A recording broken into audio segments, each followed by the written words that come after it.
Here is the full story, written as one continuous piece, in simple and natural language, without any headings. In the village of Blackthorn, everyone had a place. The strong stood in front, the clever stood beside the strong, and the weak stood at the back, where nobody had to look at them for too long. Elira had spent her whole life at the back. She was born into a pack that measured worth the way farmers measure grain, by weight and by yield. A wolf who could run fast, hunt well, and shift without effort was valuable. A wolf who fainted the first time she saw blood, who took 3 extra seconds to shift, who flinched at loud noises, was not. Nobody said this out loud in polite company. They didn't need to. It was in the way people looked past her at gatherings, the way training partners sighed when her name was called, the way elders lowered their voices when she walked by, not quite low enough. She had learned to live with it the way you learn to live with a stone in your shoe. You stop noticing the ache. You just walk differently. Her mother had died when she was young, and her father had never quite figured out what to do with a daughter who wasn't like the others. He loved her, in his own distracted way, but love and understanding are not always the same animal. He would pat her head and say things like, "You'll find your strength eventually," the way people say things they don't fully believe but wish were true. The pack had a king. Everyone did. His name was Kale, and he had held the position since before Elira could walk. He was the kind of leader stories got written about, tall in a way that made rooms feel smaller, quiet in a way that made people nervous, because quiet men are the hardest to read. He didn't laugh much. He didn't waste words. When he walked through the village, mothers pulled their children a little closer, not out of fear exactly, but out of the natural respect you give something bigger than yourself. Elira had seen him maybe a dozen times in her whole life, always from a distance, always in passing. He was a king. She was a girl the pack elders sometimes forgot to invite to things. Their lives simply did not cross. Until the day they did. It started as an ordinary afternoon, the kind that doesn't announce itself as important. The elders were arguing about grain shipments near the trading post, a full half-mile from the boundary stones. It was the kind of argument that happens every season, tedious and necessary, the sort of thing nobody wants to attend, but everybody has an opinion about. Elira wasn't at the meeting. She was rarely invited to meetings. Instead, she was at the edge of the training grounds, watching the younger wolves practice their forms, because even though nobody wanted her to join in, she liked to watch. She told herself she was studying technique. Really, she just liked being near something that looked like belonging, even if she wasn't part of it. That was when she noticed the cub. He was small, maybe 4 months old, all oversized paws and no sense of danger, the way young things often are. He had wandered from his mother during a moment when everyone's attention was elsewhere, chasing some beetle through the underbrush with the single-minded joy that only very young creatures have. He crossed the boundary stones without knowing what boundary stones were for. Elira noticed him before anyone else did, mostly because nobody else was looking. And then she noticed something else, a shape in the tree line, gray-brown fur, a notch missing from one ear like a trophy from some old fight. A rogue. Rogues were wolves without packs, without laws, without the invisible net of rules that kept most creatures from doing whatever they wanted. Some were simply unlucky, cast out by circumstance. Others were dangerous by nature, and you could not always tell which kind you were looking at until it was too late. This one moved low and slow, the way predators move when they have already decided how a moment will end and are simply enjoying the walk toward it. Elira's whole body went cold. She could have screamed.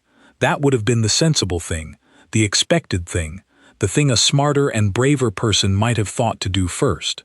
Call for help. Let someone stronger handle it. That was supposed to be her role in this pack.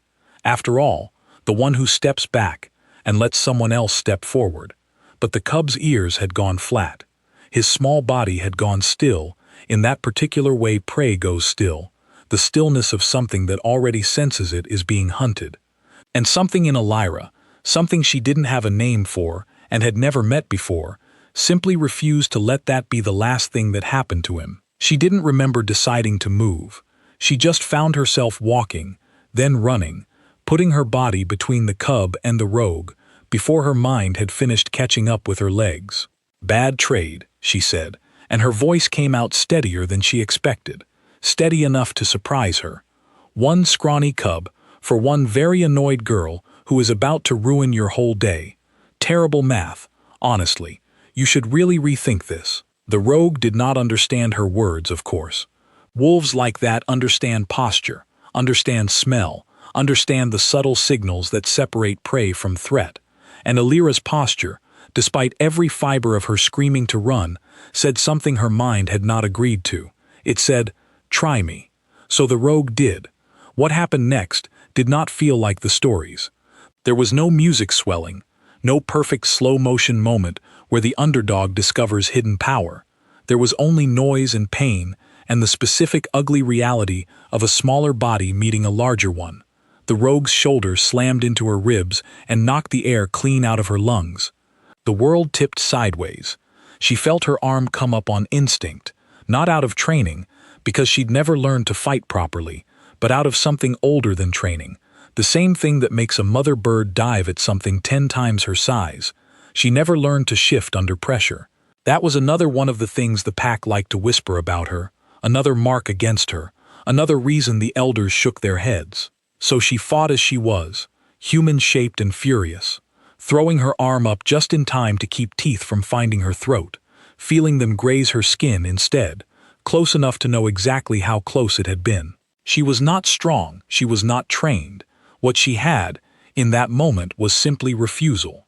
A refusal to let go, a refusal to move, a refusal to let the small trembling thing behind her become something the rogue carried away. She grabbed whatever her hands could find, a rock, loose dirt, anything, and threw it with more anger than aim. She screamed, not a controlled battle cry, just a raw and ugly sound that came from somewhere deep and old inside her. It was not elegant. It was not the fight of a hero in a story. It was the fight of someone who had spent her whole life being told she had nothing to offer, discovering in one terrifying moment that she had more than anyone, including herself, had ever guessed.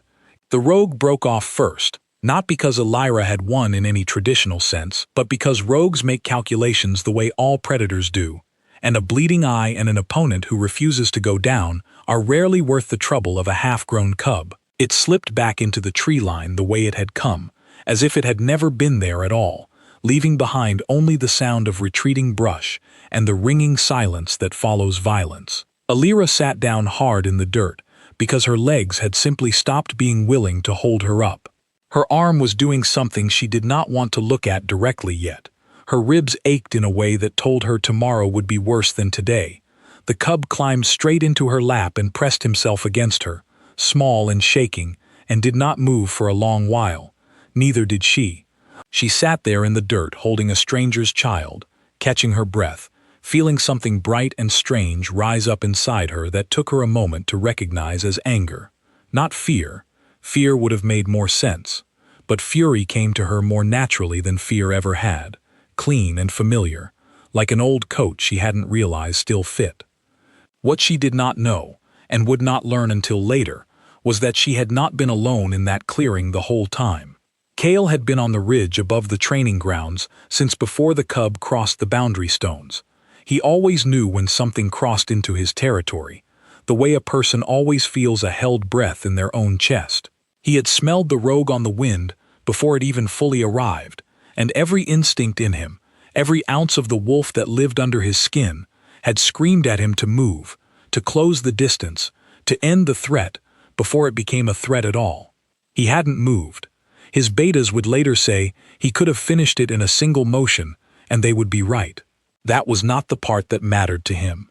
Standing there on the ridge with his claws dug into the bark of an old tree, watching a girl the entire pack quietly dismissed as weak plant her feet between danger and a child that was not even hers. He had heard what they called her: weak, fragile, a waste of good bloodline. He had let the words pass without comment, because a king who corrects every unkind whisper in his territory has no time left to actually lead one. But hearing something and watching it be proven wrong in front of your own eyes are very different experiences, and something in his chest did something he did not immediately have language for. It was not pride, exactly. It was closer to recognition, like discovering a locked door in your own house had been standing open the whole time, and you simply never thought to check. He told himself, standing there, that this was a test, that he was simply observing, gathering information about a member of his pack he had clearly misjudged.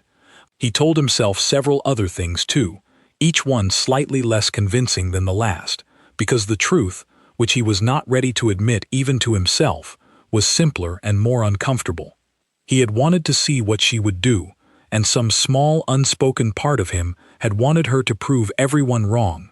He waited until the rogue's scent had fully faded from the clearing before he came down from the ridge, because there was no use in appearing before the danger had actually passed, no matter how much his instincts had argued otherwise the entire time. Elira looked up when she heard him approach, and for a moment neither of them said anything. The cub blinked up at the king with wide, innocent eyes, entirely unaware of how close things had come to going differently. "You could have stopped it in a second," she said. It wasn't an accusation, not really. It was simply a fact, placed on the ground between them, like something she needed him to acknowledge before either of them could move forward. "Yes," Cale said. That was all he offered at first. He didn't explain himself, didn't excuse the 11 seconds he had spent deciding what kind of leader he wanted to be, one who solved every problem for his pack, or one who occasionally let someone discover their own strength, even at real risk. He crouched down slowly, the movement of someone used to being watched and careful about it, and looked at her properly for what felt like the first time in years, despite having lived in the same territory his entire life.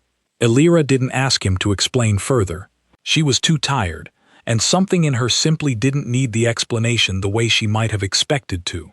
She sat there in the dirt, cub in her lap, arm throbbing, ribs aching, looking at the king who had let her fight her own battle instead of fighting it for her, and felt something shift quietly inside her chest.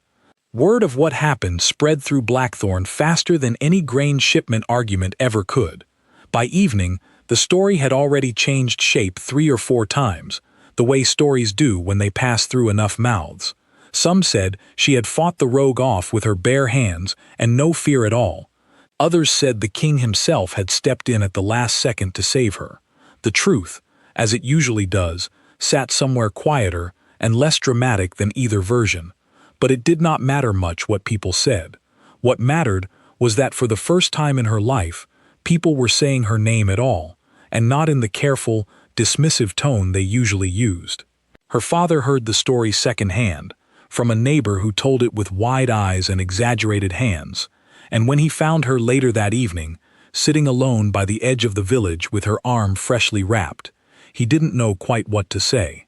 He sat beside her for a long while in silence, the kind of silence that carries more weight than words, and eventually just placed his hand over hers, careful of the bandage, and said nothing at all. It was, in its own quiet way, more than he had ever managed to say to her before. The cub's mother arrived not long after, frantic in the particular way only a parent who has almost lost a child can be, and when she saw Elira sitting there with her son safe in her lap, she did not bother with words either. She simply pulled Elira into an embrace so tight it made her ribs protest, and held on for longer than strictly necessary, murmuring things too broken by emotion to fully make sense, though the meaning was clear enough without the details.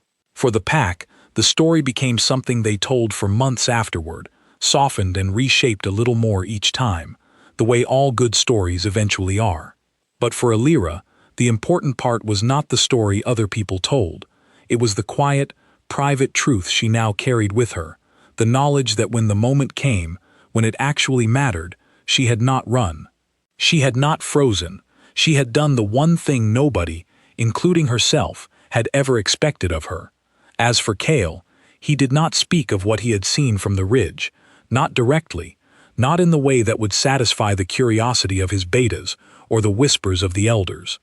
But something had shifted in him too, quiet and permanent, the way a single stone dropped into still water changes the whole surface of it, even after the ripples fade. He began, without quite announcing it, to notice her, not in grand gestures, not in any way the pack could easily gossip about, but in small things. He would ask, in passing, how her arm was healing. He would notice when she stood at the back of gatherings and, once or twice, without drawing attention to it, find a reason to stand near her instead of at the front where a king was expected to be. It was not courtship, not yet, not anything either of them were ready to name so soon. It was simply the slow, careful attention of someone who had underestimated a person and was quietly, deliberately correcting the mistake. Elira, for her part, did not change overnight either. She still flinched sometimes at loud noises. She still struggled to shift quickly under pressure, and probably would for a long while yet. The moment in the clearing had not rewritten who she was from the ground up, the way stories sometimes pretend these things work. What it had done was smaller, and in some ways more important. It had shown her, in a way no amount of kind words from her father or careful attention from a king ever fully could, that the story the pack had always told about her was not the only one available. There was another version of her, one that had been there all along, waiting for a moment large enough to prove it. Some nights, sitting outside her father's home with the cub's mother now visiting more often than not, bringing food and quiet company neither of them had expected to find in each other, Elira would think back to that 11 seconds in the clearing. The fear, the refusal, the strange clean fury that had carried her through it. She never fully understood why courage had shown up for her in that particular moment, after a lifetime of it seeming absent everywhere else. Maybe it had simply been waiting for something worth being brave for. Maybe it had been there all along, buried under all the ways she had been taught to doubt herself, and it had simply taken the right kind of danger to dig it back out. Kale, watching from wherever a king watches these things, quiet, careful, unwilling to rush what deserved patience, found himself thinking something similar, though he would never have said it aloud, not yet. That sometimes the strongest thing a leader can do is not step in. That sometimes protecting someone means trusting them enough to let them protect themselves first, and being ready, quietly, patiently, to stand beside them once they had. The rogue was never seen near Blackthorn again. Whether it moved on to easier territory or simply learned its lesson, nobody could say for certain, and in the end nobody much cared to find out. What mattered, in the village that measured worth by strength and speed and easy things to admire, was that a girl nobody had bet on had turned out to be exactly the kind of strong that does not announce itself until it is needed, and a king who could have solved everything with a single motion had instead chosen, in that one long moment, to let her find out what she was made of. And somewhere in that quiet clearing, under the watching eyes of a king who said very little and meant every word of it, a story that had always been written about her as the weak one had quietly, permanently, begun to be rewritten as something else entirely,